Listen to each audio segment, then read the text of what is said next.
Hey everybody, I'm John, and today we will be reading one of my favorite books, The Giving Tree by Shel Silverstein. Now, as always, we have Remy the raccoon with us. Hey Remy! Remy says hi. What? Remy is so excited that all of you joined us today. Okay, Remy. Well, he's going to be back there. He always is. And we're going to get into The Giving Tree by Shel Silverstein. Now, as you guys know, I like to take the dust cover. Well, I like to take it off of the book because it's easier to read. But I always put it back on when I'm done. That's way it stays protected from wear and tear and things like that. So, this is a very interesting story. It's about giving of ourselves to those that we love and taking from those that we love and being able to know what we can give, what we can take when we've given too much or when we've taken too much, and that our friends will always be there for us. So, let's get into it. Once there was a tree. Can you see it? And she loved a little boy. Can you see over here who's coming into the page? And every day the boy would come. Now, do you have a tree in your house or a park nearby or maybe at school that you love to play around or that gives you shade?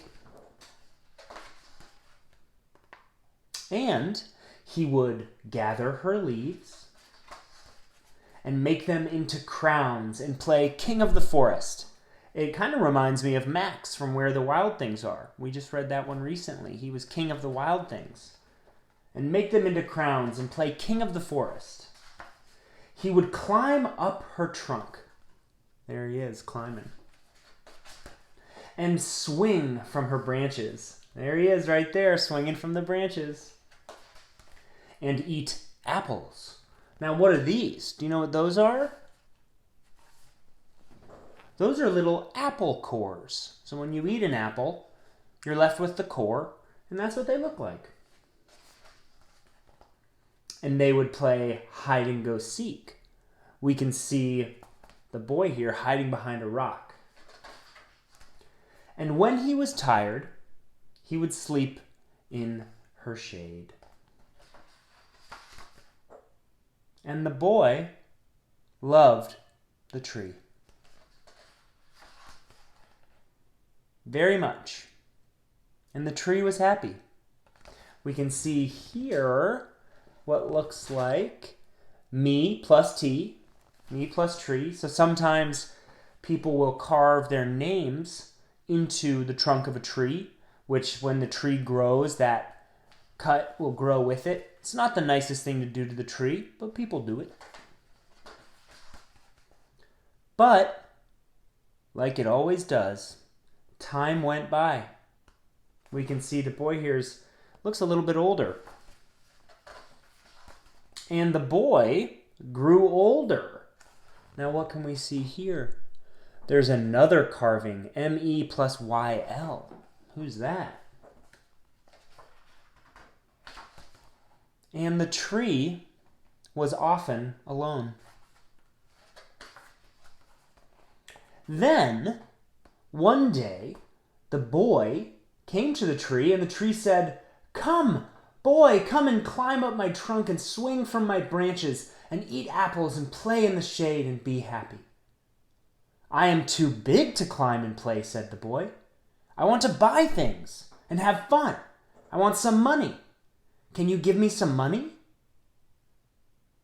"I'm sorry," said the tree, "but I have no money. I have only leaves and apples.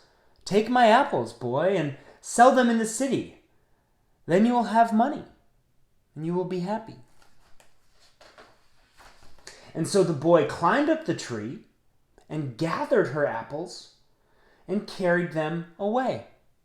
And the tree was happy. Sometimes it feels good to give to somebody and help them. So the tree felt good. But the boy stayed away for a long time, and the tree was sad. And then one day, the boy came back, and the tree shook with joy, and she said, "Come, boy, climb up my trunk and swim from my branches and be happy." "I am too busy to climb trees," said the boy. "I want a house to keep me warm," he said. "I want a wife and I want children, and so I need a house. Can you give me a house?" "I have no house," said the tree. "The forest is my house, but you may cut off my branches and build a house. Then you will be happy." And so the boy cut off her branches and carried them away to build his house. We can see the boy here, who's now a man, carrying all of these branches, and the tree is stripped bare. Kind of sad. And the tree was happy. Remember, the tree loved the boy. And so when you love someone, you'll give them anything they need to make them happy. But the boy stayed away for a long time. And when he came back, the tree was so happy she could barely speak. "Come, boy," she whispered, "come and play." "I am too old and sad to play," said the boy. "I want a boat that will take me far away from here. Can you give me a boat?" "Cut down my trunk and make a boat," said the tree.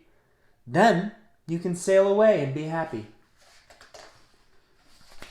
And so the boy cut down her trunk and made a boat and sailed away. And the tree was happy, but not really. And after a long time, the boy came back again. "I am sorry, boy," said the tree, "but I have nothing left to give you. My apples are gone." "My teeth are too weak for apples," said the boy. "My branches are gone," said the tree. "You cannot swing on them." "I am too old to swing on branches," said the boy. "My trunk is gone," said the tree. "You cannot climb." "I am too tired to climb," said the boy. "I am sorry," said the tree. "I wish that I could give you something, but I have nothing left to give. I am just an old tree trunk. I am a stump. I'm sorry." "I don't need very much now," said the boy. "Just a quiet place to sit and rest. I am very tired." "Well," said the tree, straightening herself up as much as she could, "well, an old stump is good for sitting and resting. Come, boy, sit down. Sit down and rest." And the boy did. And the tree was happy. The end. Ah, what a wonderful story. In the beginning, there was a mutual relationship where the boy was able to climb in the tree and eat its apples and sleep in its shade. And over time, as the boy grew up, the tree wasn't able to give it what he wanted. So he tried. She tried. The tree tried. And the boy took and took and took. And eventually, there was nothing left to give. And in that moment, they found each other again. So sometimes in life, we are asked to give. Maybe it's to share our toys with our siblings, or maybe it's we have to go to a birthday party we don't want to.